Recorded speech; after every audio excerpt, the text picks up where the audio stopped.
Today we sat down with Alex from Cosmicskeptic. Best known for his atheism and veganism videos, he's a young philosopher from Britain, so we spoke to him about veganism from an ethicist point of view. Hope you enjoy the conversation.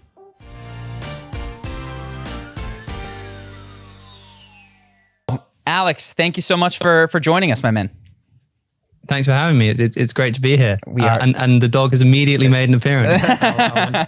She's right here, slightly out of frame from me. But so yeah, I've seen a lot of your videos on veganism. They have, I don't know if they front ran, but they've certainly reinforced me. And I've been a pescatarian for many years now, I guess 3 or 4 years. And I lose track of why sometimes, and I often will come back to your videos and be like, okay, this is why I'm doing this, because I do live in a world surrounded by friends and family that don't necessarily get it. So the first question that I have is about pescatarianism, and I haven't seen it on your channel if you've covered it, but I'm curious how it fits into veganism. I know that you're full vegan. Why do you include fish? Why might I need to include fish? And does that also extend to mollusks and snails and crickets and things that we might consider of as the lower capability animal species? Yeah, so we're really jumping right in. Yeah, let's get into it, man. Our audience is familiar with veganism, just so you know. We've talked about it at length. So this is why I wanted to dive right in. That's good. That's good. I mean, it doesn't require much introduction usually. Although it does need to be clarified, I think, that people at least ostensibly are vegan for different reasons, right? Some people say that they're vegan for the environment. Some are ethical. Some do it for their diet. I look at this from a philosophical perspective, from an ethical perspective. I'm a vegan because of the fact that I think we shouldn't be causing unnecessary suffering to animals.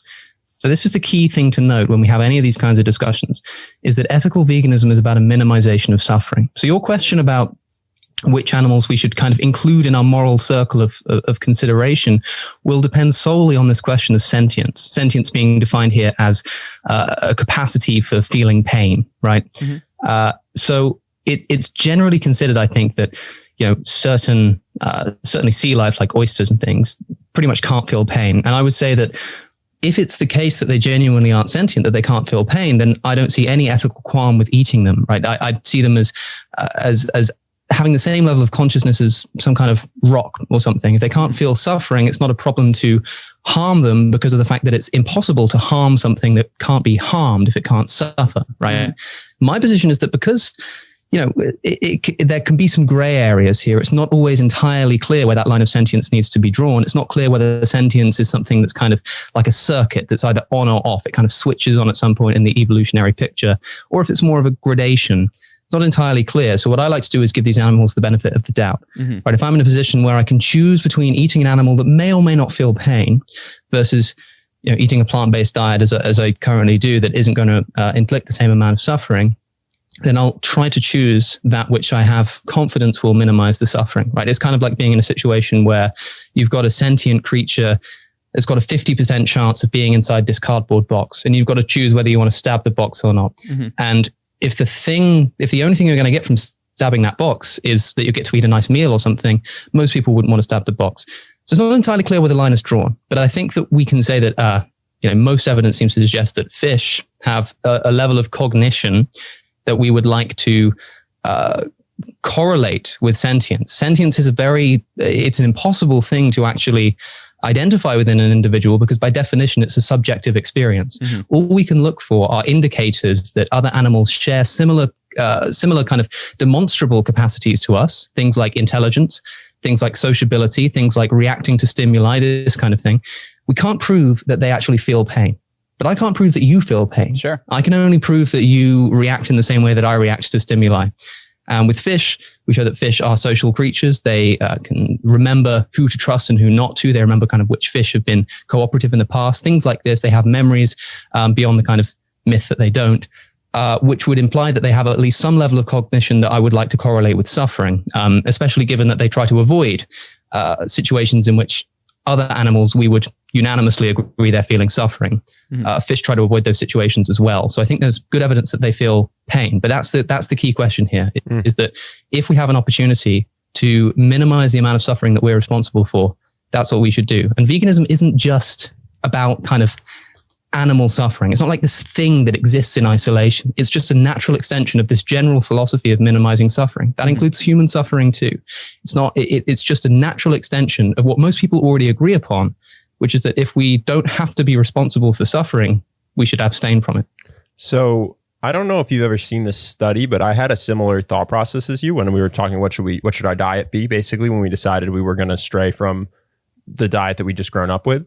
And one interesting thing I found was that there was a study that showed that fish, when you will poke them, let's say, they move in a reactionary way, but it doesn't light up the brain that's in their head. Much like if you poke a Venus flytrap, it might close.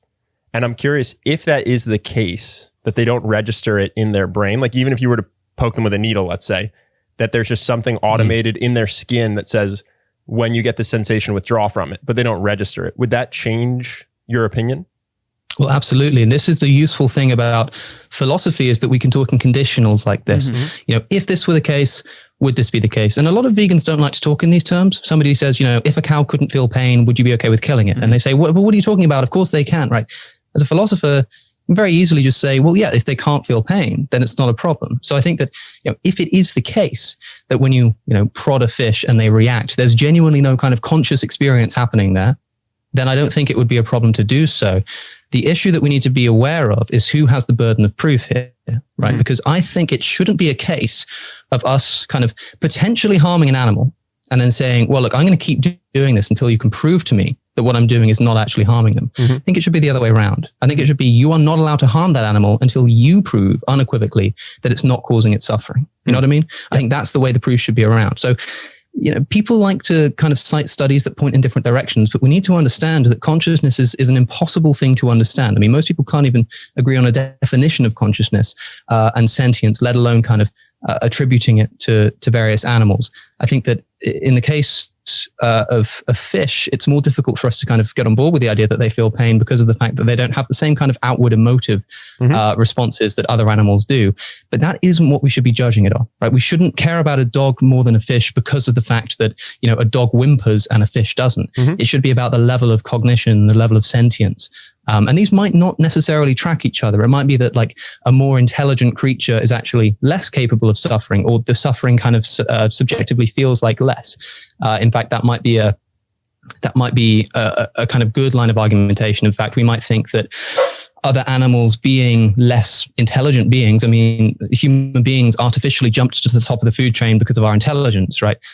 Whereas other animals kind of not having that cognition might be more reliant on their kind of sensory data, their immediate sensory data. They're more sensory creatures. Nobody denies, for instance, that dogs experience smell much more acutely than we do in a way that we couldn't possibly imagine. There's no reason to suggest the same thing couldn't be true of something like pain. These animals could actually feel pain in a far more acute way or manner than we could possibly imagine because they're more sensory creatures, even though they have a lesser cognitive ability. So it's entirely unclear. If anybody claims that they've settled the issue on this, then they're probably being funded by someone, or they probably don't know what they're talking about. And until we have some clarity on the issue, I think we should do our best to avoid the suffering. And this assumes that the only reason we shouldn't be eating fish is because of the direct impact on the fish. It's not. It's also the disastrous environmental impact of the fishing industry, bearing in mind that the first victims of any environmental crisis are always going to be non-human animals.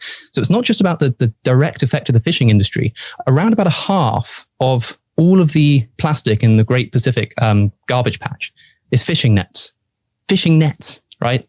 Like the fishing industry is terrible for the environment as well. So it's not just about the direct impact on the fish. It's also about the effect of the fishing industry as a whole. I have even, I guess, zooming out a second, because there's two questions, I guess, two directions that I'm being pulled towards, but I think, go to the broader question, which is, I'm totally on board for suffering as one of the core metrics that we make ethical decisions by, but it also seems insufficient, which is to say, if the question arises of, can I kill someone in the night in a way that makes them not suffer if they have no family and their family wouldn't suffer? And I haven't been able to really codify and put into language what it is that makes life, or at least let's just keep it to human life and other sorts of species of animals that we deem important, unable to be killed even in a way that is painless to them, that doesn't cause suffering. What gets added into that? Can I give a concrete example? Sure. So let's say there's a I don't know how big a pack of deer is, but let's say there's 6 deer that's their family, right? So if you kill one, the other 5 will be sad. But what Charlie's saying is he thinks it's unethical to sneak up in the middle of the night with 6 humans and in a coordinated throat slit, you get all 6. There's no suffering, right? Still seems like you wouldn't do it to dogs, so you might not want to do it to deer, but it extends beyond suffering. So it becomes more than just that metric. You'd be surprised what people are willing to do to dogs. You know, I made a video recently about why I eat dogs and dog meat, and it was essentially a parody of kind of meat eating arguments. And I got a lot of hate mail from people who genuinely thought that I was someone who ate dogs. And it's quite funny to see these preachy, annoying, how do you know if someone doesn't eat dogs? Don't worry, they'll tell you. It was very entertaining. To answer your question, the point that I like to stress is that I don't try to make an argument for veganism that's based upon kind of base ethical principles, and we can talk about them if we like. But my usual approach is to make an argument from consistency, which is just to say, I want to show that what you already believe is probably consistent with the ethical vegan worldview. So if you're somebody who thinks, I mean, I suppose the correct answer to the question of whether or not it's okay is that it's as okay as it would be, for instance, to do it to dogs, or, potentially to do it to humans, right? If you had genuinely isolated humans, you're welcome to say that suffering is a necessary but not sufficient condition of moral worth, right? Because if I killed a bunch of humans, even if they didn't feel any pain, there'd be something wrong with that. I think that would equally commit you to the view that it would be wrong to do it to a deer.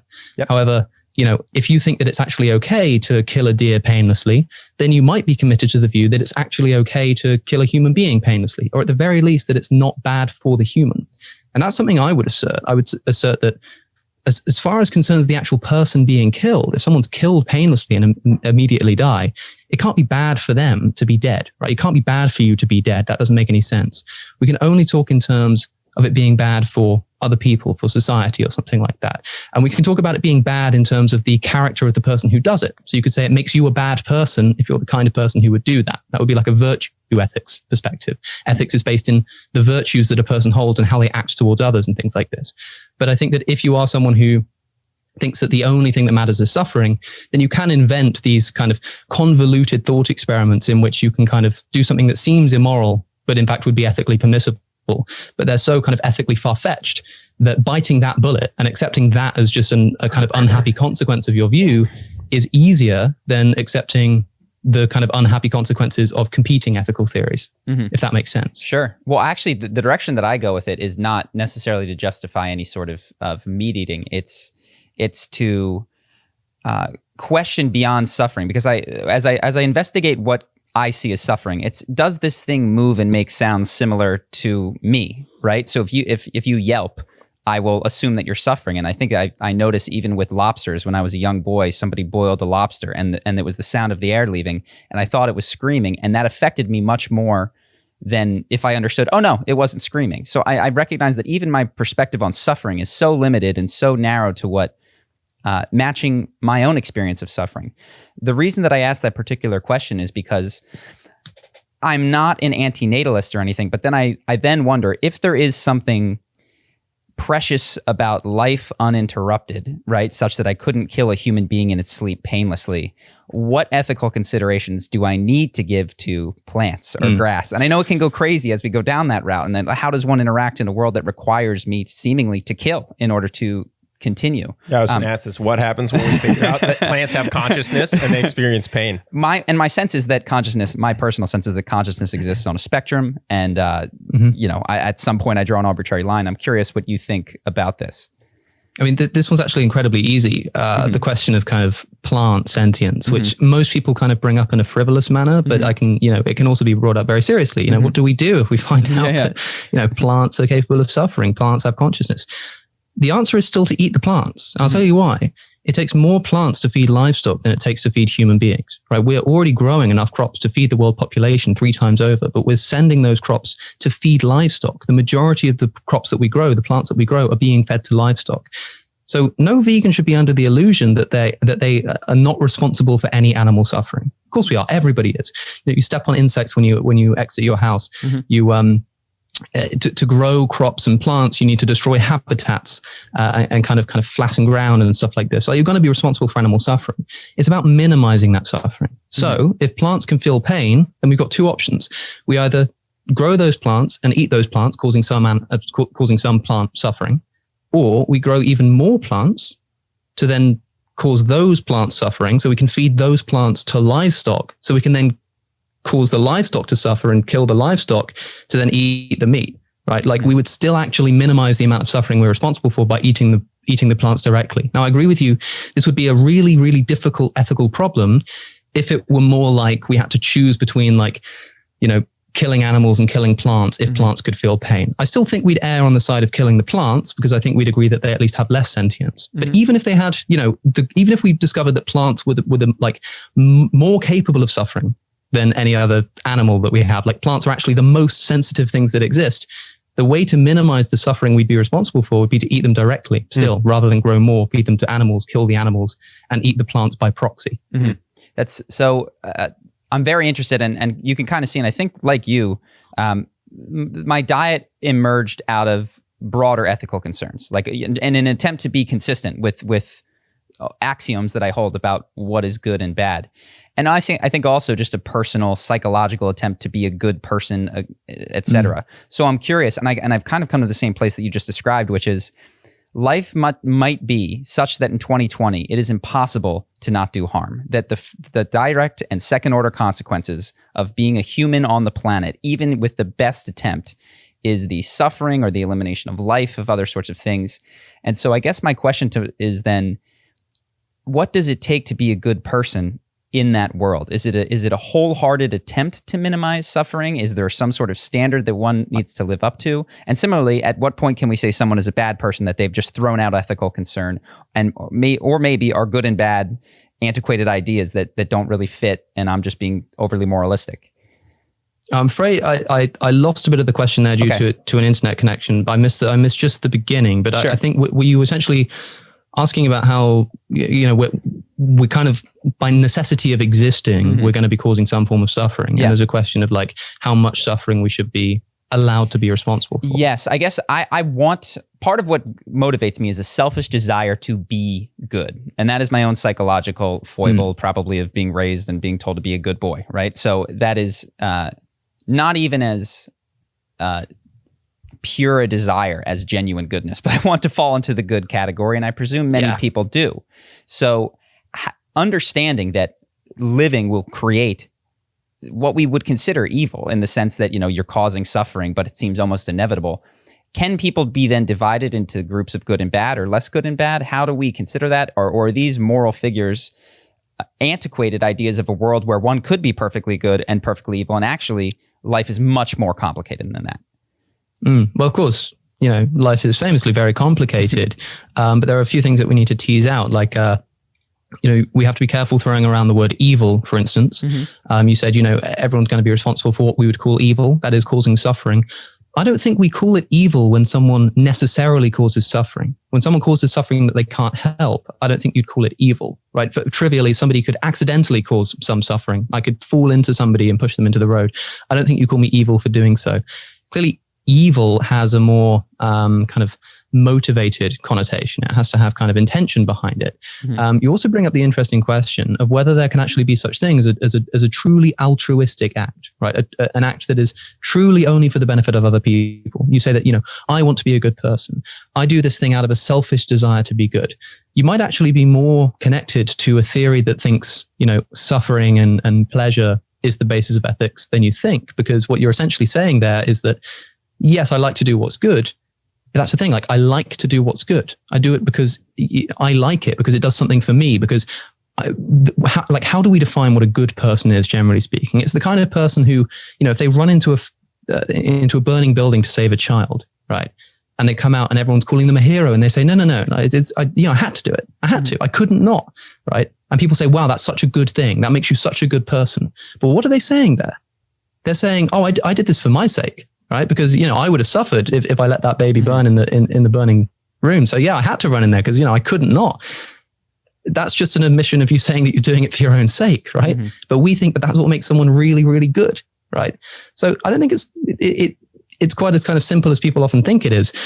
But yeah, I think to answer kind of the second implication of the question here, which is that we're always responsible for suffering, the kind of vegan philosophy here, the ethical vegan philosophy here, is that we should minimize unnecessary suffering to the highest degree that we can. Now, of course, it's very difficult to define strictly what is necessary and what's unnecessary. But again, we're kind of dealing with an issue of blurred lines. As applies to the vegan conversation, I might say I'm not entirely sure how much suffering is actually necessary to avoid to be a good person.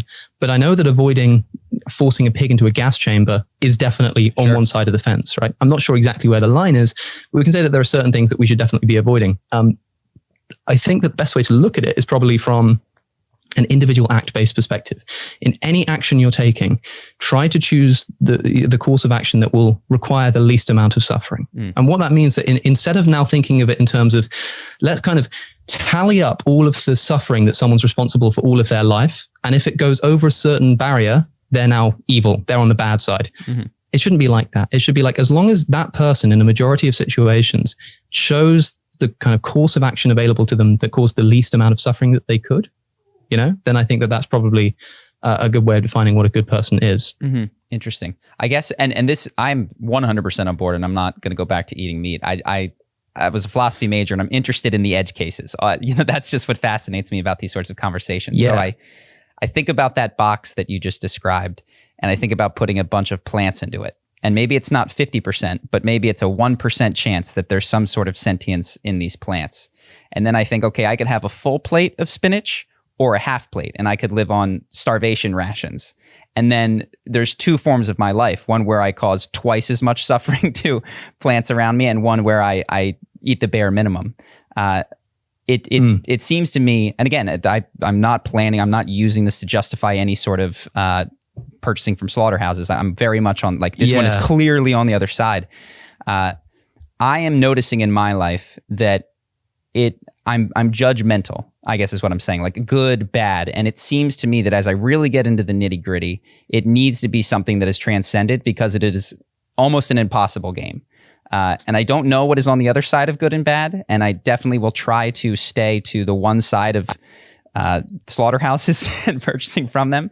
But I just recognize that, oh, wow, you could have a plant eater that's twice as bad as another plant eater who just starves himself. You got to go for calorically dense nuts, because one nut is like 30 pieces of spinach. Yeah. So if you're eating a salad and I'm eating nuts, you're 30 times as evil as I am. Think about it. Yeah. I would actually just probably accept your premise that we do need to basically abandon this idea that we can kind of cumulatively look at someone's life and say, well, they're a bad person. It's never that simple, right? The idea of kind of just categorizing people into good and bad, it doesn't really work like that, right? Good and bad are essentially relative concepts when applied to kind of the way someone lives their life. Nobody is morally perfect, as it were. And so kind of goodness and badness as applies to a person is always going to be, like relative. I'm not saying goodness and badness as concepts are relative. I'm not advocating moral relativism here. I'm just saying that, whether or not someone fits the bill will be kind of determined by their culture. A lot of people think that Thomas Jefferson was a good person relative to his time period, but the man was a slave owner and a racist, right? Like things that we would consider to be inexcusably morally blind today. It's obviously kind of a relative judgment, but I think rather than arguing over whether someone like Thomas Jefferson was a good or a bad person, we should argue about the goodness and badness of particular acts, right? Because this kind of conversation doesn't really hold any relevance. I mean, what does it actually matter for a discussion of ethics, whether a person is good or bad? What we should be interested in is the actions we can take to kind of live a good life or continue kind of reducing suffering or whatever it may be. We shouldn't be so interested in kind of labeling people as good and bad. I agree. That comes from an atheist perspective, for sure. Yeah. And we're on the same page. Anyone who's religious is going to hear that and go, that's the whole point of life. Life is literally a trial phase to weigh if you're good or bad. And I guess I have a little bit of that I'm not religious overtly, but I suppose some of that religiosity has permeated my, good, bad, heaven, hell, right, wrong mentality. Yeah, I mean, it certainly does. But then it's also true that the majority of people who kind of have this conception that, like, religion just tells you that, you're here to as a trial to find out if you're good or bad, and it's basically kind of a game to see if we'll get into heaven. Like that's not a position that would be held by like serious religious scholars, for instance. They think that goodness and badness is not defined by kind of what's going to get you into heaven per se. It's to do with like the nature of God. God is good by nature, and so doing things which are kind of in accordance with what a human being should properly do as determined by God is good, regardless of whether it gets you into heaven or not, and that people shouldn't be motivated to goodness or badness by heaven, but by the fact that it's what is proper of a human being or something, right? Like the difficulty is that we're talking about practical ethics when we talk about something like veganism. And practical ethics has to sit on top of meta ethics. Meta ethics being the more fundamental discussion of what is good, what does goodness mean, what's badness, what's it all grounded in. And you can only really have one conversation at a time because they both take up too much time, right? And if you're going to talk about practical ethics, it's always going to be true that there's going to be someone listening who's going to say, well, that just doesn't apply to my worldview. Yeah, that's kind of the difficulty of doing ethics. So you're right. Like, there are many religious people who would absolutely shirk at this idea that ethics is grounded in suffering. It's like, what ethics is grounded in just pleasure, pain, that kind of stuff? Are you suggesting that it seriously might be okay to kill an innocent person if they don't feel suffering or something like that? These thoughts are going to kind of rage through their heads. And there are answers to those questions. But yeah, you're never going to be able to have an ethical discussion that satisfies everyone in the room. Interesting. Yeah, I'm going in so many different directions. I suppose I'm most fascinated by meta ethics, and I'll just to keep this particular question alive, and I'm curious how you think about it. I guess I've raised the specter that it is the case that there's some sentience in plants, right? And there then is the option for you as someone who eats plants to eat half as much, which might be important. And again, forget whether it makes you a good or a bad person. It could be doubling the suffering of plants. Is that a bridge too far for you? Is that something worth considering? How do we even know? And then I wonder, in 1,000 years, will they then look back on us and be like, those people they were eating all of those plants? Like, how dare they? Yeah, well, I'm glad you circled back to the specific question because I didn't want to kind of forget to address it directly. Yeah. What we're really tapping into is I suppose the demandingness objection to consequentialist ethics, generally speaking. It's an objection in the form of saying that, like, there's always something you can do that makes things a little bit better that don't actually require that much of a sacrifice. Like, although, yeah, I'm a video producer, so it's probably a good idea that I have an SM7B, and so do you both. Like, this wouldn't be a failure of an interview if I had a slightly cheaper microphone, right? And I could have taken that money and done something better with it and had a better consequence, caused less suffering by donating it to charity. And the question is, like, how far are we allowed to take that? Now, with the question of like food and veganism, most vegans will agree that essentially sustainable health is the bar here.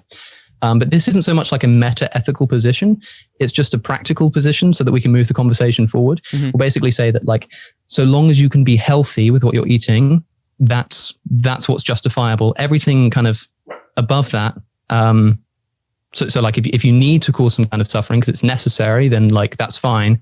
But the moment that you like are able to be healthy, right? If you cause any suffering beyond that, you're doing something immoral. The problem is, as you say, like, okay, so let's say you're like perfectly healthy, right? You could maybe like live with a slight iron deficiency. Right? It's not something you'd like advocate, right? But like, if we're talking about meta ethics, like you could do it, you know what I mean? Sure. And by doing so, maybe by eating slightly less plants or eating whatever diet you have, by eating a bit less, you're freeing up a bit of land, you're saving a bit of water, all of this kind of stuff. And like, although it is a cost to you at this point, it's not much of a cost. I think because this is a difficult question to answer, practically, I like to say, no, like your obligation only goes as far as like staying healthy does, right? But there is an interesting kind of meta-ethical question about like, should you like break your arm if it's going to like save a child from dying or something?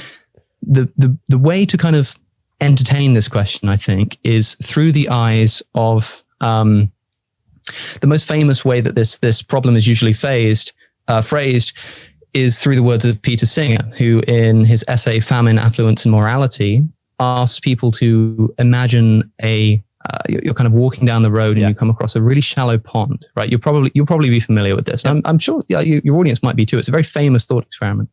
And you come to notice that there's a child drowning in the pond, right? And you think to yourself, well, like I could save this child very easily but it would like ruin my shoes. I'd have to get some new shoes that cost me like $100, right? And so I don't save the child. I just walk on with my day. You would think I'm a moral monster for doing this. You'd think I'm the most evil person in the world. But isn't that exactly what we do every time we refuse to give $100 to charity, right? Because there's a child not drowning in front of me, but dying on the other side of the world.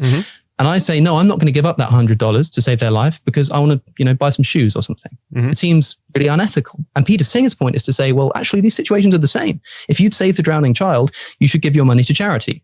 But then someone comes along and says, well, hold on, like this, there's like an endless supply of people dying, of suffering that you could be, responsible for mitigating. Yeah. Endless supply. So yeah, you could refuse to buy shoes, downsize your house, refuse to have a kid because it's going to, it's going to cost more money and contribute to overpopulation. You could sell all of your clothes except maybe a t-shirt, why not kind of stop shaving your face? Because the cost of a razor could be spent buying a malaria net and saving someone across the world from dying of malaria. Sure. And the objection essentially is that surely at some point we have to say, no, you are actually allowed to engage in even trivial things like buying a nice pair of shoes, shaving your face, going to the theater. Because if we don't allow that, then we can't allow any of it. And everybody just has to live in absolute abject misery, so long as that misery doesn't quite dip below the amount of suffering they're responsible for saving. So I think a good way around this is to say that we should be responsible, we should be responsible for the suffering that we're causing rather than the suffering that we're avoiding. We should say that the gray area kind of lies in when there's an opportunity to save someone from suffering, like saving the drowning child, it can often be a gray area of how far that applies. But if you're directly responsible for the suffering, that's a different story. You might not have an obligation to send money to save a child from dying in Ethiopia, but you do have an obligation to refrain from putting some cyanide in the post and sending it to them and killing them, right? So the first thing we need to do is make sure we prevent ourselves from being responsible for that kind of suffering. So would that thought process allow you to walk past the kid in the pond so as to not ruin your shoes because you didn't put the kid in the pond?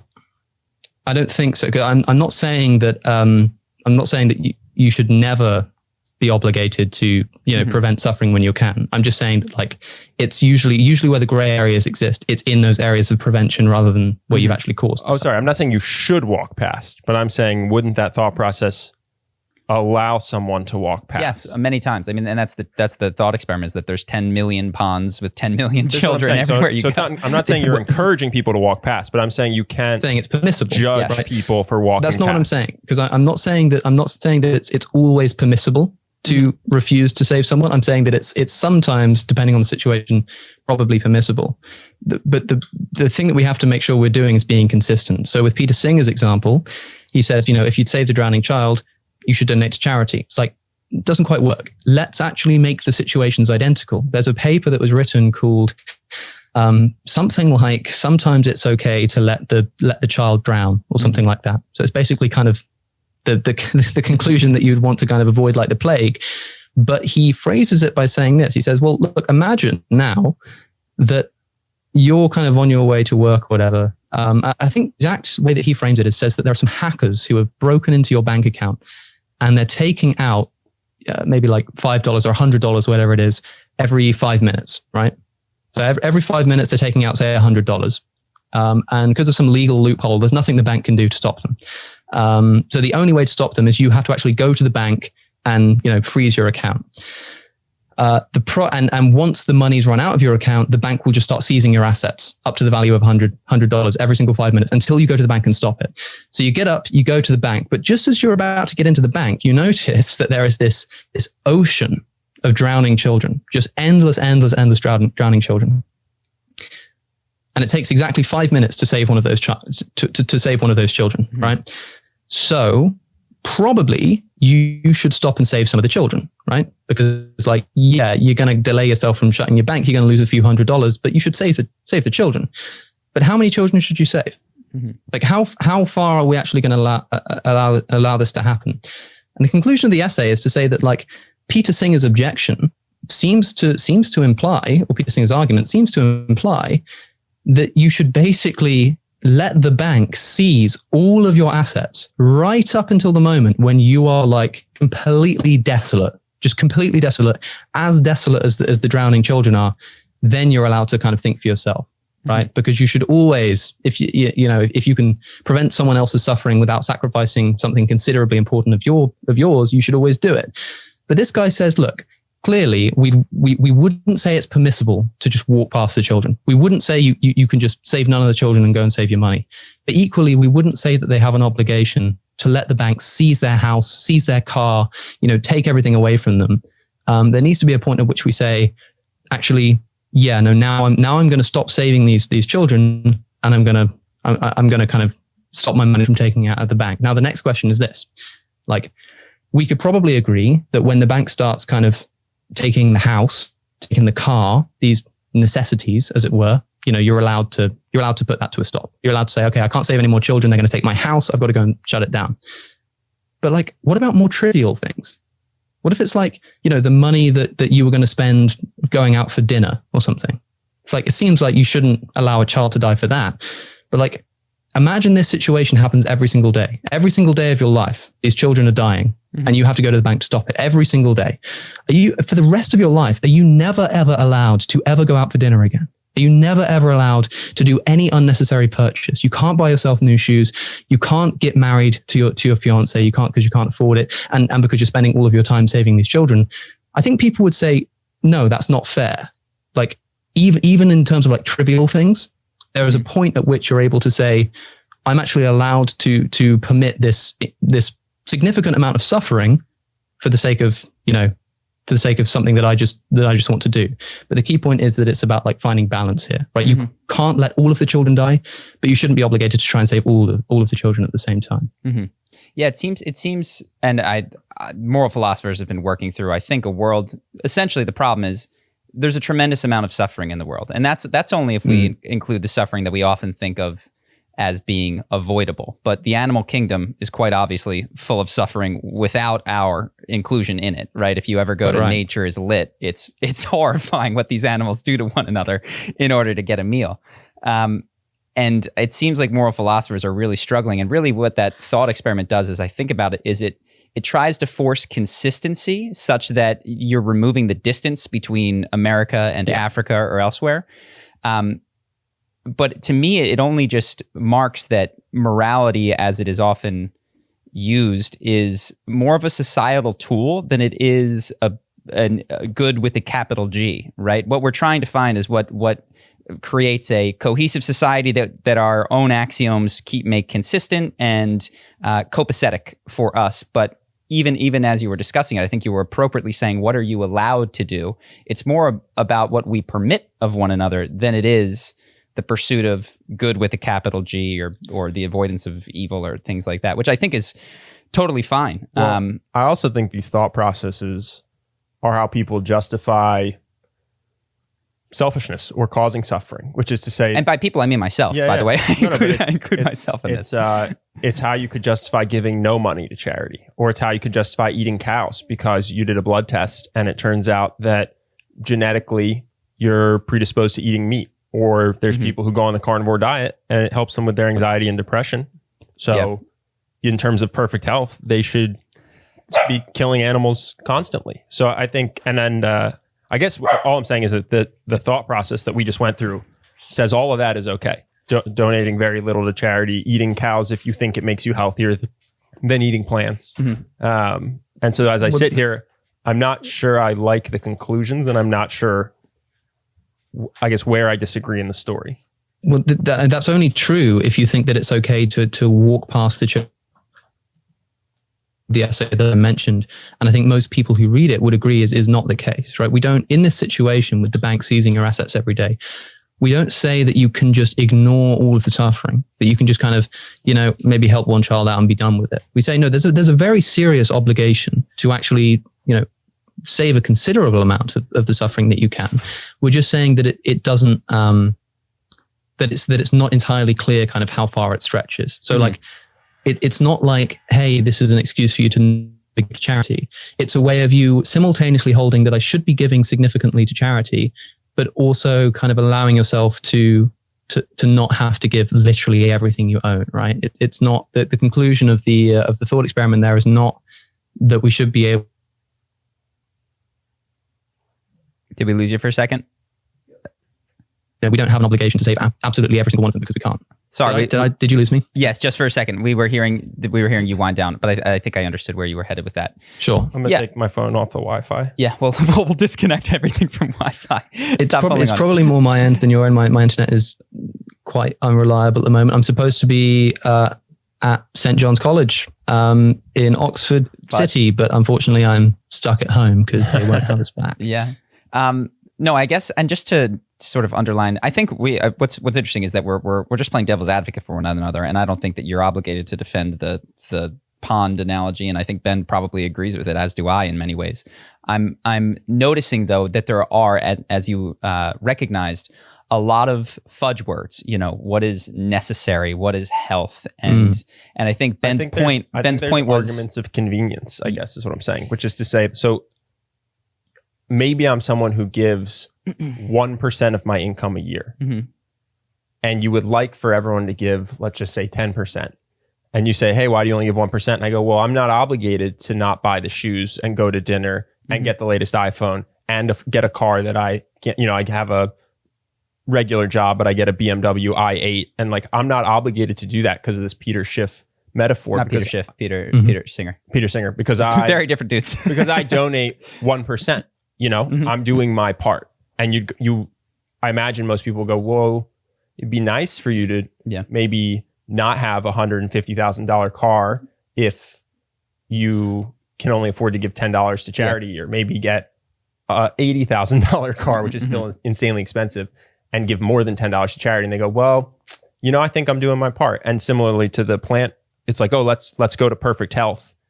And now you're in an argument with whether you can have perfect health as a vegan. And I imagine that there's a lot of people that are smarter than I who could make strong arguments as to why, for their specific blood type, body type, whatever it might be, that cow is an integral part of that. And so that's all. As I'm walking through these philosophical conversations, I can just see where one could hop in and use the thought process to make an argument of convenience. I think I see the way that, to me, makes it sort of come together, which is, if you're using these thought experiments as a bare limit on what you must do, and you genuinely do not care about the kid in the pond, you will find a way to save as few children in the ponds as possible. That's what I'm saying. And just exactly. So if that's what morality is going to become, is some sort of social, is merely what it is to become, some sort of social enforcement mechanism on the bare minimum that you must do in order to not be excommunicated from society, that's what you'll get.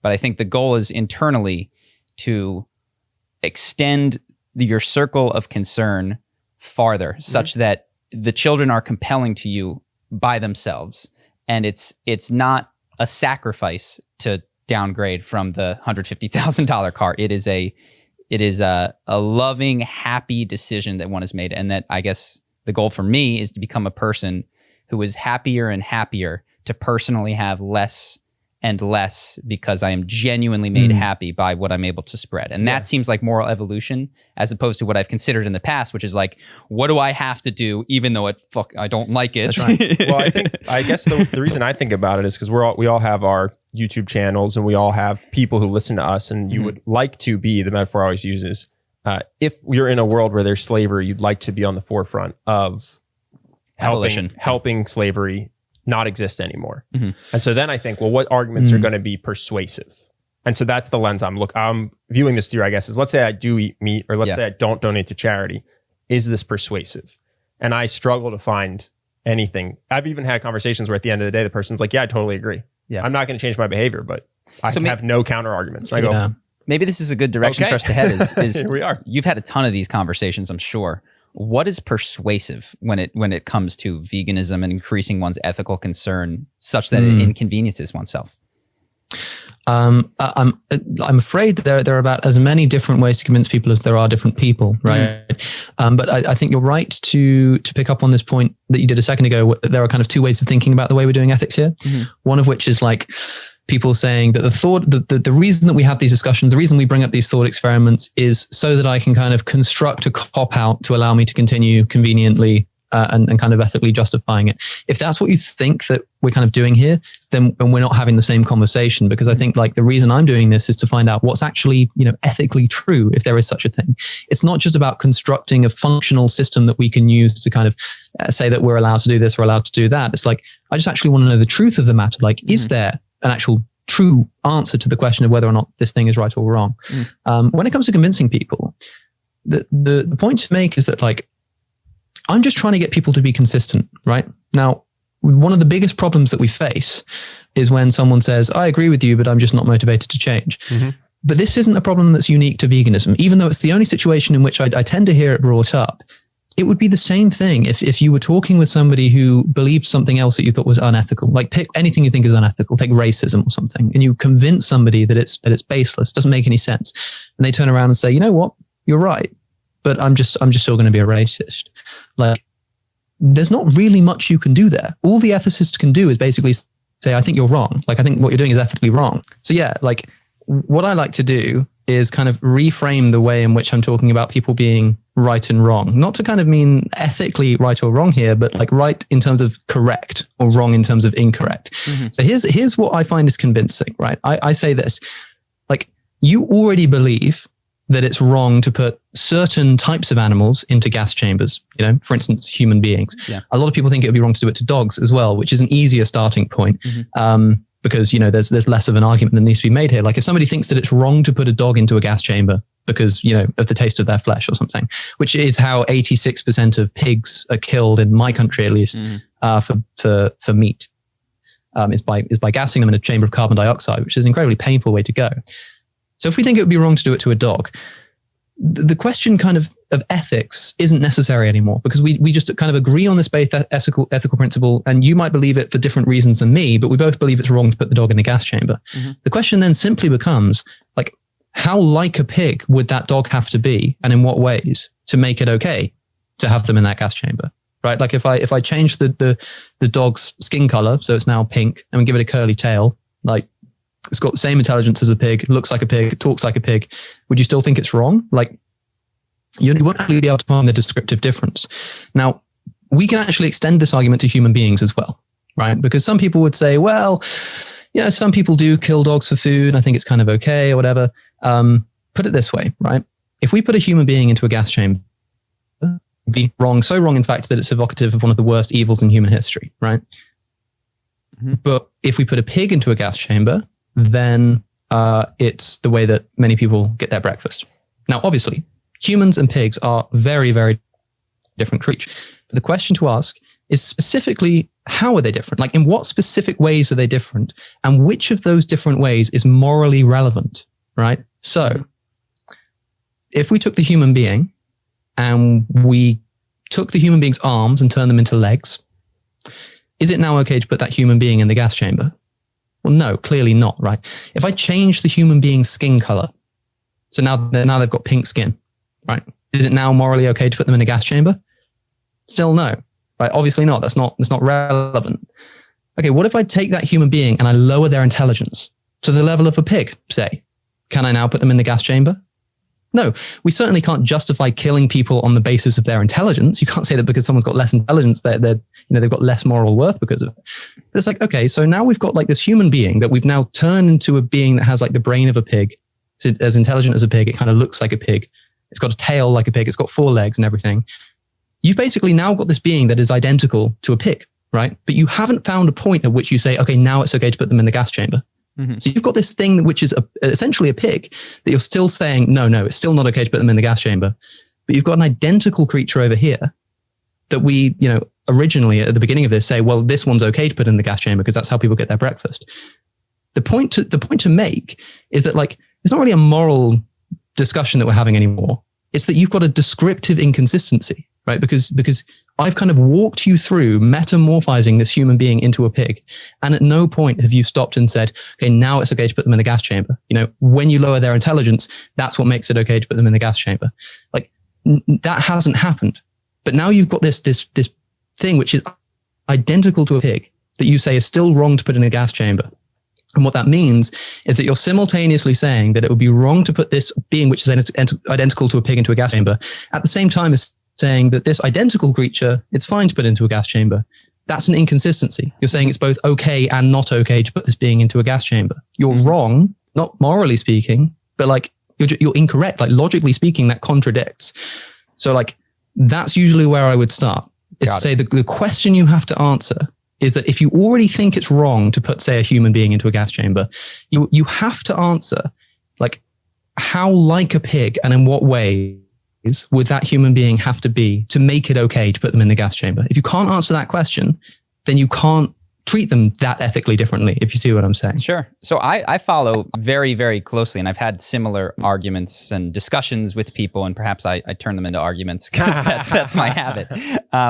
But I will say what I've found is that for change making, I find that very ineffective. Yeah, like perhaps only with my philosopher friends, and with the broad swath of the population, even the people that love me the most. It's like, yeah. And then they will just go and order whatever they feel like in 3 seconds. So I actually wanted to point out, I don't know if you're doing it consciously, but I think one thing that your videos do very well is you cut in like 2 to 3 seconds of footage of these gas chambers and of the way that this actually happens.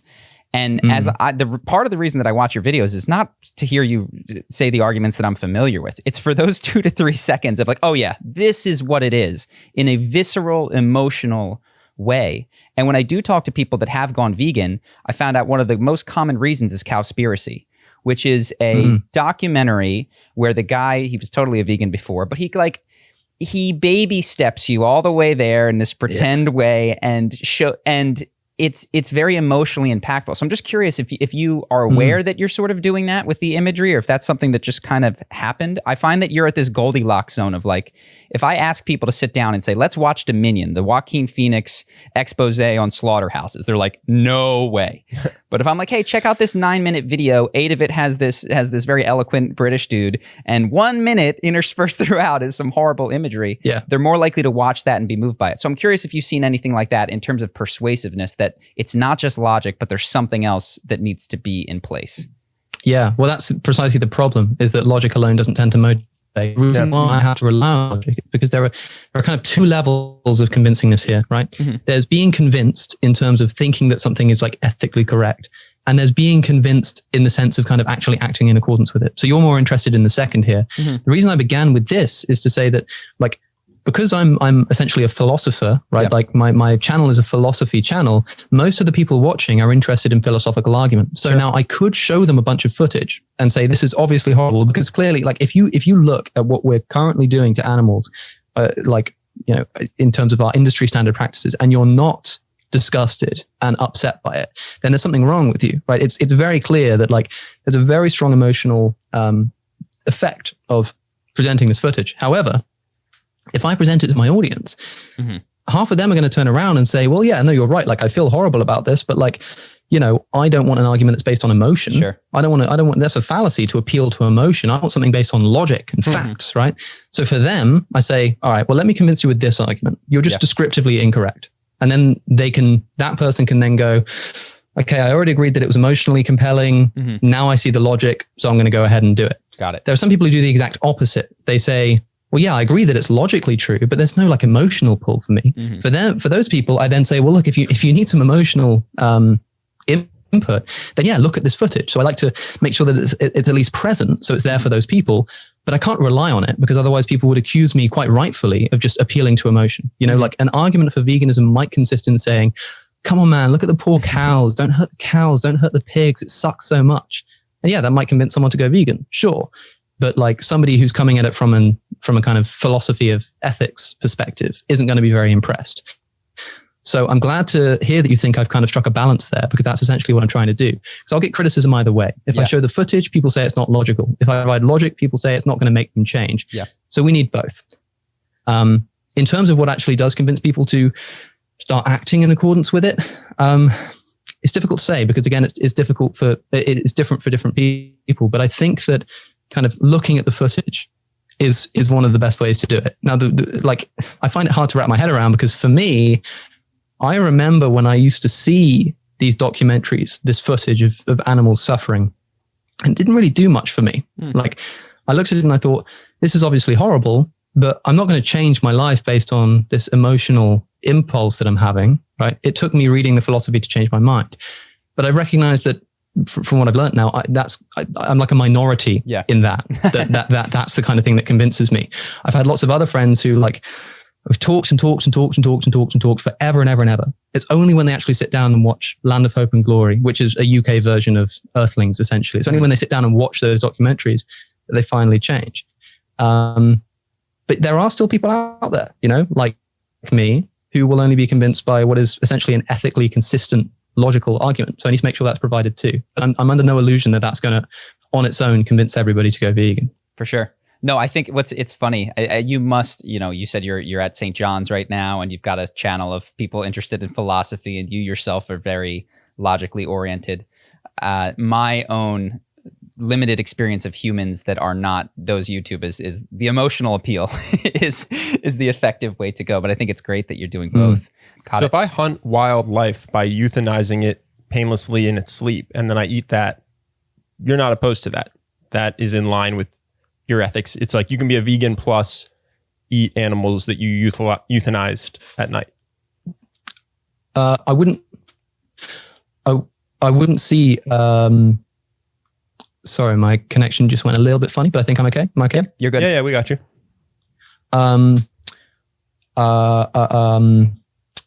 Your question was about the deer hunting at night. So there's a family of 4 deer, and I walk up and I inject them with the same thing you use to put down a dog that you love. It's painless. Yeah. They just are dead. There's 4 of them. They have no family beyond this, and then I eat those deer. So then there's been no suffering.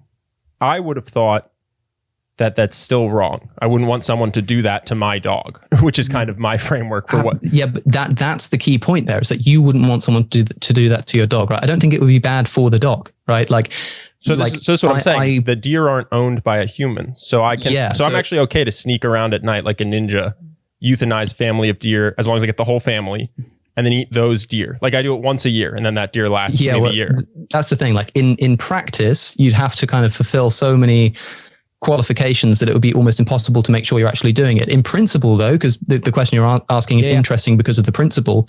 Like, I wouldn't really have a problem with it. Like as far as I'm concerned, if there's no suffering, there's no problem, right? There might be interesting. We need to be consistent here. So as I say, like if we think it'd be wrong to do it to a human or other animals like a dog, we should probably think it's wrong to do it to a deer. My own ethical intuitions say that it wouldn't be bad for the person being killed. Potentially the only consideration worth bearing in mind is that it might be in some sense bad for the person who has to do the killing. Like it's kind of, it creates a kind of less than kind of morally, what's the word I'm looking for? Like some stain, some character within yourself if you do that action. But like the action in and of itself, why would it create why would it create a stain if it's not a bad thing to do? And it creates, if bad is only suffering and it causes no suffering, why would it be bad to do? Why would it create some sort of character defect? Because I'm causing no suffering. Oh, because like if it genuinely causes no suffering, then I don't think I can't see any reason to think that it would be like morally impermissible. Got it. So then let me ask you this one. There's an old man at the end of his life. He's got very little pleasure left to be had. I sneak up on him. I'm a young guy, lots of pleasure. I love the taste of flesh. I inject him painlessly, and then I eat him. He would have survived another 6 months to a year. I get a meal. He didn't miss much pleasure. He was kind of a miserable guy. Is that permissible if conscious awareness of suffering is our only metric? Well, I think that if it is wrong, it's not wrong because of like it's bad for the person that you've killed. Like I don't think it's bad for the person you've killed. So if it is wrong, which is the question we're exploring, it must be wrong for some other reason. For example, there is a trouble with even the act of saying that this is morally permissible is problematic because of the fact that like if people become aware that this is something that's morally permissible, it's going to cause upset. It's going to cause worry as well for people who are in that situation. It's kind of like, how people say you wouldn't kill a person because, it would scare everybody else. It's kind of like a kind of more fundamental version of that, which is to say that, let's say, no, we're going to qualify it such that anytime this happens, we totally make unknown. Sure that this person genuinely, nobody else knows who they are. genuinely no family, genuinely nothing like that, and we're going to kill them, like we might say, yeah, okay, because you've fulfilled all the conditions, it's now okay to do so. But the very act of saying that it's okay to do so is going to be problematic, right? So like the act qua the act, like the act in itself might not be, on a suffering-based worldview, ethically impermissible, but it wouldn't be permissible to grant it the status of permissibility. Do you see what I mean? Like in a kind of meta-analysis, although like qua the act, right, in virtue of the act itself, you might, someone like me might be committed to saying, no, it's not wrong. It's not wrong to kill that person. I could say that, like, to grant it permissibility is itself impermissible. And for that reason, I can't say that it's permissible. But since animals... Does that make sense? Yeah. But since animals can't hear English and worry about that, then that's not an issue. So as long as you're taking that out the entire family... and making sure that there's no suffering of children. In a painless way. But actually, because this isn't how I feel, by the way. I have a different axiom here. I land differently. I see what the problem. I'm walking through. I wonder if this is an insufficient view. It's only insufficient if, like, you're reasoning in reverse. I mean, what are we trying to do here? Are we trying to find an ethical theory that we think is sound and see what it implies, or are we saying, well, I've got these ethical beliefs that I want to keep, and so if this ethical theory doesn't abide by it, I'm going to throw it out? That's not how we should do ethics. Like, if it turns out that actually it is okay to kill a family of elk or something, then that would just be how it is, right? We can't reject an ethical theory. I'm the guy that turned cosmic skeptic non-vegan. I did it. I can't believe it. I didn't want to be that guy, but I'm that guy. Like now somebody who was about to go out and like hunt some deer is actually now going to go and hunt an entire family of deer. On my side. I didn't want to be this guy, and to your point, here I am. Go ahead. Sorry, it's getting skippy. I think I actually lost you for a second there. No, I saw you were about to speak. And you were talking about the hunter taking out a whole family of deer. Yeah, sorry. I just lost you for a second there. I wasn't just kind of trying to sit staring at you. We have to be careful to stress that in practice, such situations don't really arise. You can never actually know that you've fulfilled all the conditions such that this genuinely isn't causing any suffering, right? Like, so in practice, it doesn't, like, it's not like I'm saying, yeah, it's fine, go around in the forest and just kind of hunt deer, because of the fact that you're not going to kill them painlessly. It's going to be impossible to do that every single time. You're not going to be sure that they don't have, family or whatever who care about them, et cetera, et cetera. You're never going to actually be able to fill those conditions. But on a kind of matter of ethical principle, we can have this interesting conclusion and potentially like some clickbaity title. Cosmicskeptic admits that it's okay to eat a deer. Like in principle, but like, there are all kinds of, as long as we make the actual conditions correct, pretty much anything we think is immoral could be permissible in some circumstance. We would think that murder is okay in some circumstances. People think that torture is okay in some circumstances. If the only way to find out where the bomb is that's about to explode in Manhattan is to torture the person who set it up, most people would, well, a lot of people at least, would say, yeah, we can torture them, even though generally speaking, like, yeah, if somebody whose campaign was to bring about an end to torture in war or in, whatever it may be, like torture is just something that shouldn't be allowed. If you pressed them on this and said, yeah, but if the bomb was about to go off in New York City, would you torture the person? And they said, look, if all of these conditions were fulfilled, I think this would be morally permissible. Like, I think they're still allowed to say that they're against torture, that torture is wrong, that in practice we should never torture people. But like in principle, as a point of kind of ethical principle, we can say that there are circumstances in which it might be permissible. But in practice, it doesn't really matter, because that's never going to come up. Sure. And of course, the semantics and the labeling is secondary to the, in my opinion, the behavior and all of that stuff. So well, you did raise one interesting thing, which you said, what are we doing here? Are we creating principles? And I actually realized that what I am doing, right or wrong, is starting from, I think, my most charitable ethical instinct, and then trying to universalize that, which is a little bit different than what you're doing. You're a little bit more committed to the logical truth, as it were, of ethics. And it's just interesting. And that's I guess why I still land on, look, it's not justifiable necessarily. I can't explain why, but you don't kill people even if it's painless in most situations. The only thing to bear in mind is that, like, if somebody's criticizing you, right? If somebody is coming along and saying like, I'm someone who wants to eat meat, right? I don't buy all this vegan stuff.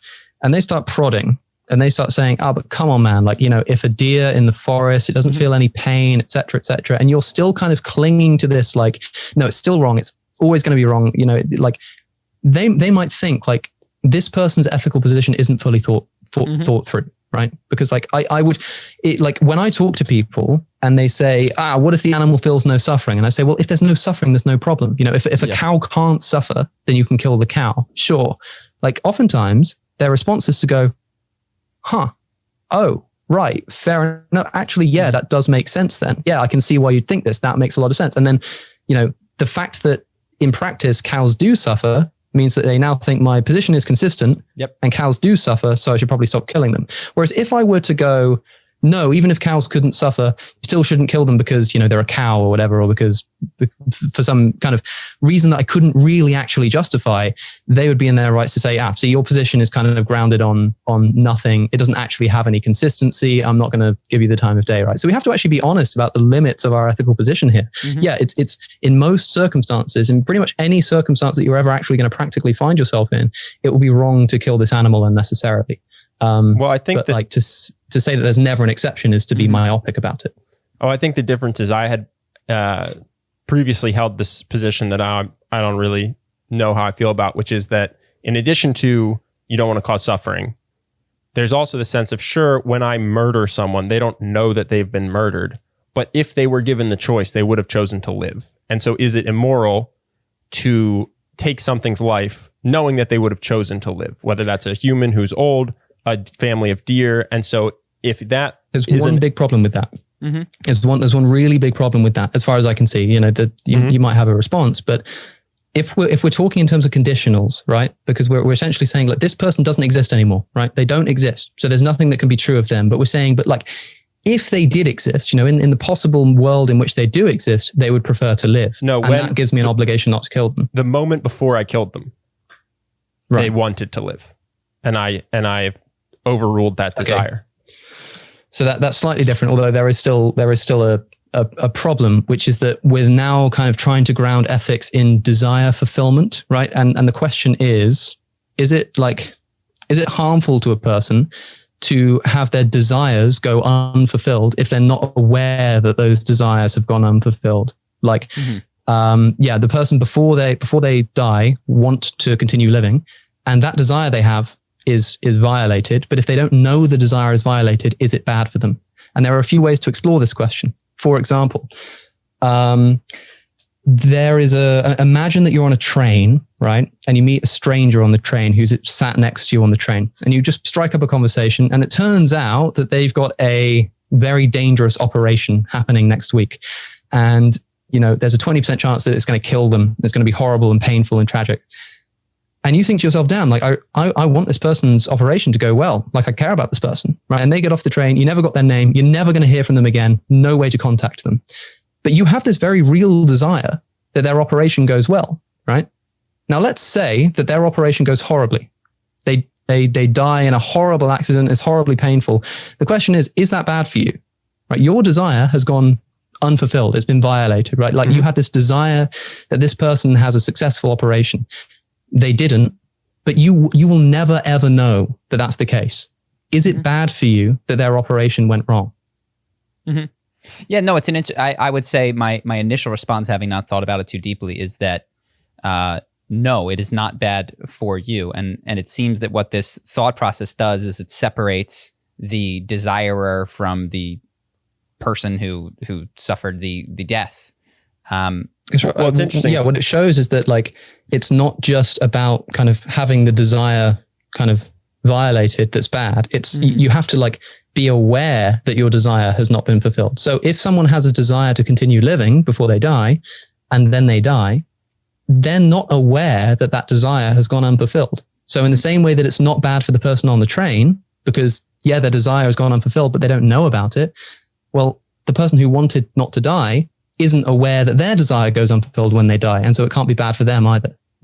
It's interesting because I don't think you'll think this is bad. If you already eat slaughterhouse meat, this ethic will take you closer to being a vegan.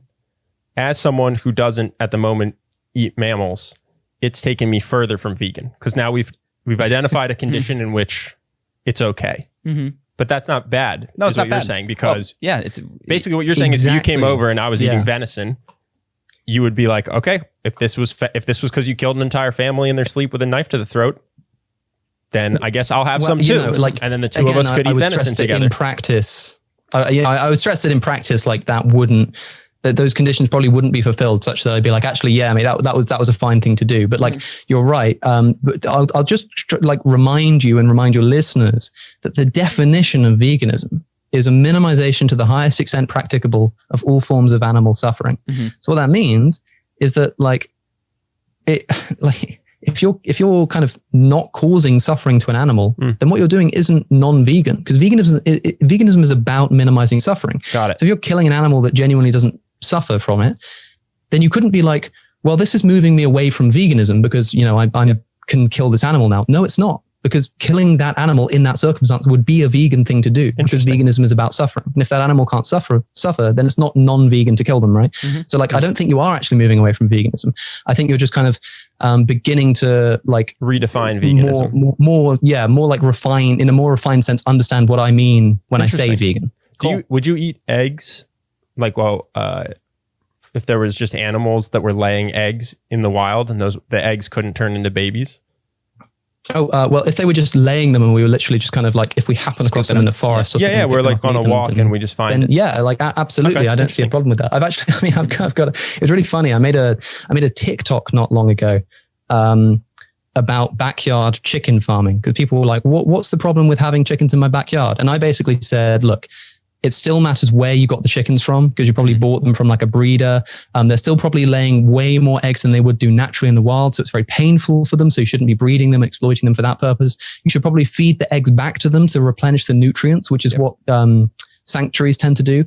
I then at the end said, but look, if you've got these chickens, you're not breeding them, and your principal reason for holding them is to look after them. It's not like your principal reason is eating the eggs and you happen to look after them. Your principal reason is looking after them. You feed their eggs back to them to replenish the nutrients.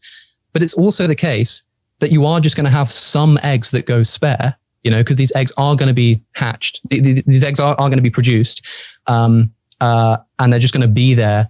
And you're already feeding the other eggs back to the chicken and whatever. Then yeah, I can't see why it would be wrong to eat them, right? Interesting. Can I ask? Of course, there's an argument to say that but there's an argument to say that sorry, did you say something? Yeah, sorry. I have one question of clarification. Mm-hmm. Is you mentioned a moment of intention, which is your principal reason for having them. Is that actually important? What if my principal reason is to get the eggs, but I fulfill all the other conditions from a consequentialist standpoint? I give them the eggs, I do all of that other stuff. Is the reason important? It's wrong. Yeah, it's wrong for second order reasons, which is to say it's not kind of wrong in itself, so to speak. But if your intention is not the welfare of the animal primarily, then you're more likely to kind of accidentally, abuse that, or you're more likely to kind of miss when you're doing something that's harming them without realizing it. Right. Got it. If your primary intention is the care of the animal, then that's what's important. So what I said was that so long as the only qualifier is that if you do eat that egg, you might be normalizing the idea that it's okay to eat eggs. That might have an effect in terms of the image you're promoting or whatever. For indirect reasons, it might still be a bad idea to eat the egg. But the actual act of eating that egg is not immoral. Of course it's not, right? Mm-hmm. And I said this on a TikTok, and I was getting responses from people online saying, this guy isn't an ally of the animals. He's this disgusting animal exploiter, abuser. And I was looking at them thinking, my God, do you not understand that if our position isn't actually ethically consistent, nobody's going to take it seriously? Of course, there is nothing wrong if you're walking through the forest and a pregnant cow was being fed on by its calf, and the calf spat out some of the milk and it just happens to be laying on the floor, and you scoop it up and shove it down your gullet. Of course, that's not immoral. Come on, let's be real, So yeah, to answer your question, in those circumstances, it's not wrong. The thing that's wrong isn't eating an animal product or eating an animal or eating a bit of meat. The thing that's wrong is causing the suffering. Right? Yep. It's not the act of eating the egg or even the act of eating the flesh. it's the process by which that was brought about. It's the fact that you have to kill an animal to bring it about. It's the fact that you have to cause suffering to an animal to get eggs from the egg industry. That's why you don't eat the eggs. It's not because eating the egg in and of itself is an immoral thing to do, you know? Yep. Yeah, I think that what I'm going to noodle on, because this is fresh to me and I need time to sit on it, is should suffering, defined as you did as a conscious experience of that, be my sole ethical coordinator, or am I justified and unable to articulate whatever else is in there? And even if it's not, is it still a good thing for me just to hold on to these like ghosts of ethical reasons that perhaps make me behave in a kinder way? You just have to beware that anything that you do identify other than suffering that you think might be irrelevant, just make sure that it doesn't actually technically just break down to suffering, you know? Yep. Because that's one of the mistakes that people often make. They talk about like how, no, there are like, you know, I like to consider virtue. I like to consider, you know, rights, because rights seem to conflict with consequentialism.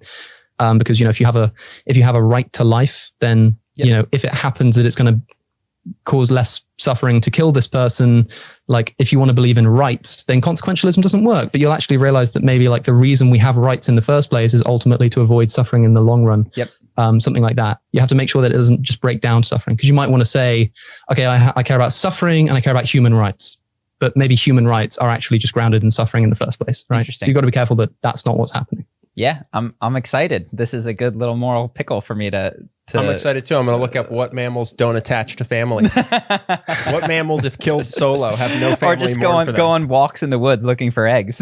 I thought about like opening up a restaurant on the side of a busy road and just kind of waiting to find out what the special of the day was going to be. There you go. When the roadkill special is hit. You know, there are maybe ways around this. Yes. But I think that the key thing to take home is that, like, you know, is that final point that when we say eating meat is wrong, that's not what we mean. Mm-hmm. Eating meat is wrong is a proxy for saying causing unnecessary harm to an animal is wrong. Yeah. But, you know, if every single animal in the world died right now instantly, such that there were going to be no more generations, because there can't be, because there's no one to breed them, like, and we were just left with a bunch of dead carcasses, would it be wrong to eat those carcasses? No, of course it wouldn't be, because it wouldn't be harming any animals at that point. Mm-hmm. It's like, the product is already there.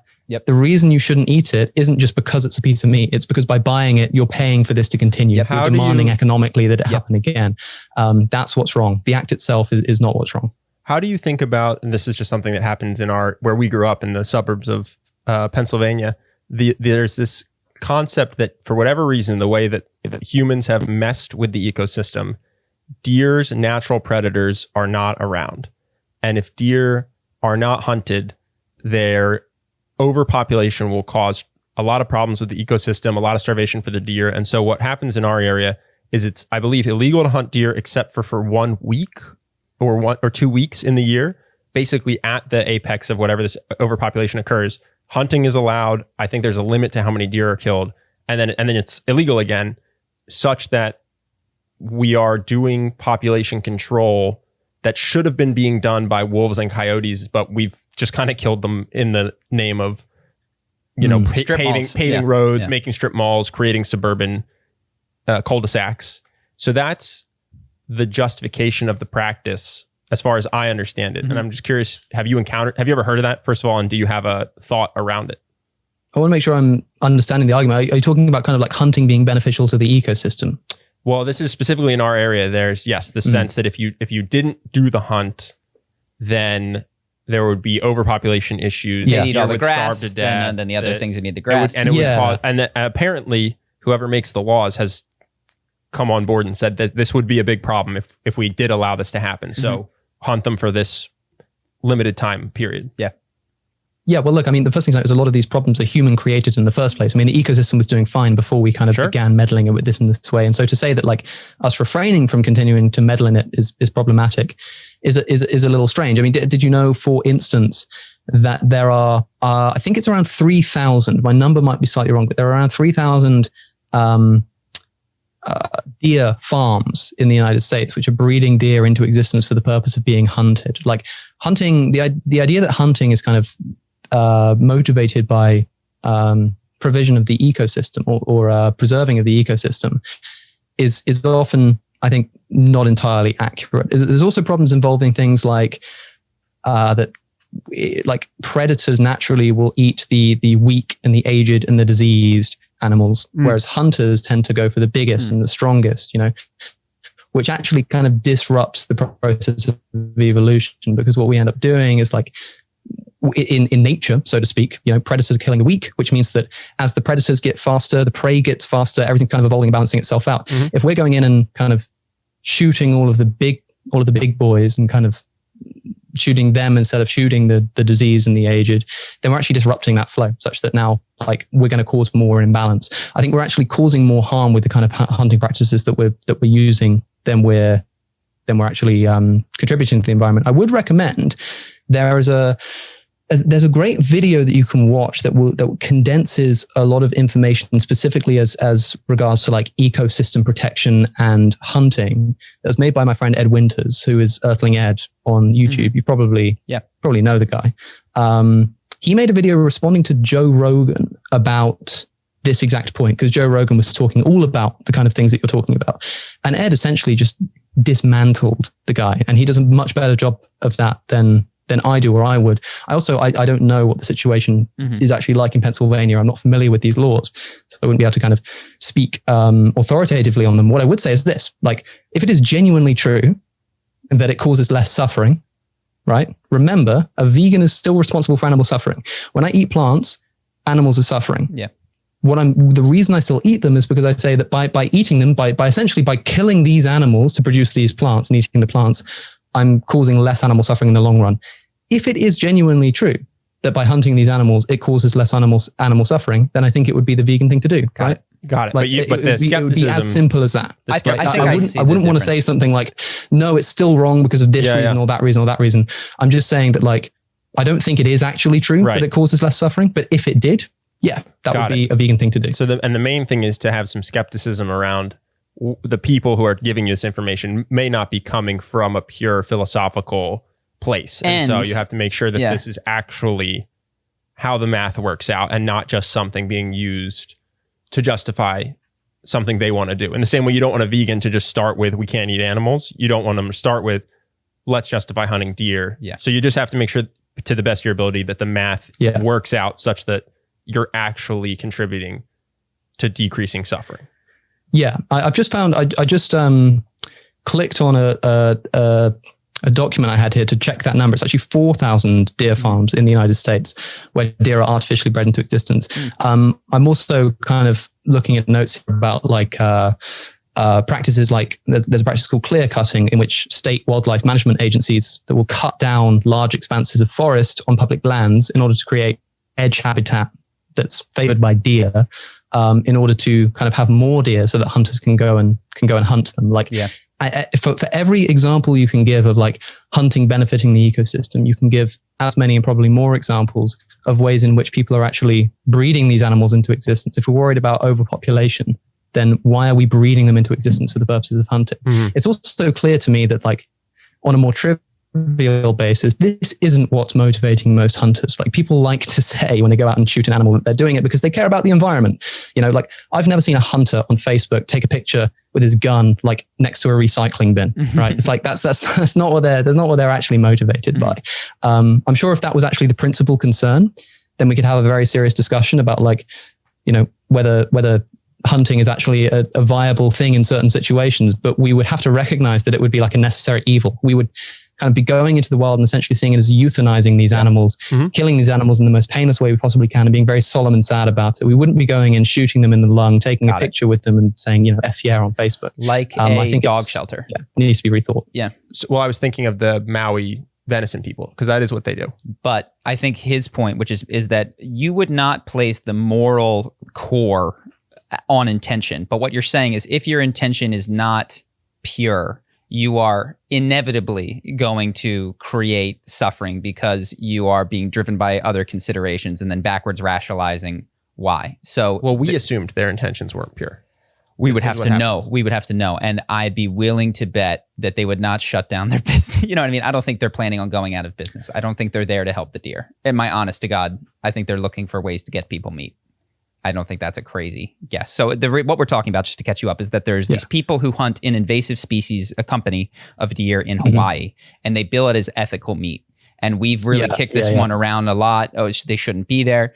But what I'm landing on, and we've talked to, is that they're not out there to euthanize deer. They're out there to sell beef cutlets and such. Yeah, like you can think of the business model. We're a bunch of people sitting around and saying, hey man, like I really want to help the wildlife. I know, let's start killing them and selling them for meat. Or do they say, hey man, I really want to sell meat, but there are some ethical concerns. I know, let's frame it as an ethical version of euthanasia. But of course, like it isn't particularly relevant in that even if all wildlife agencies were actually motivated by like kind of evil ulterior motives or whatever it may be, like if it genuinely is actually helping, then the fact that their motivations are impure wouldn't change the fact that it would be like the right thing to be doing.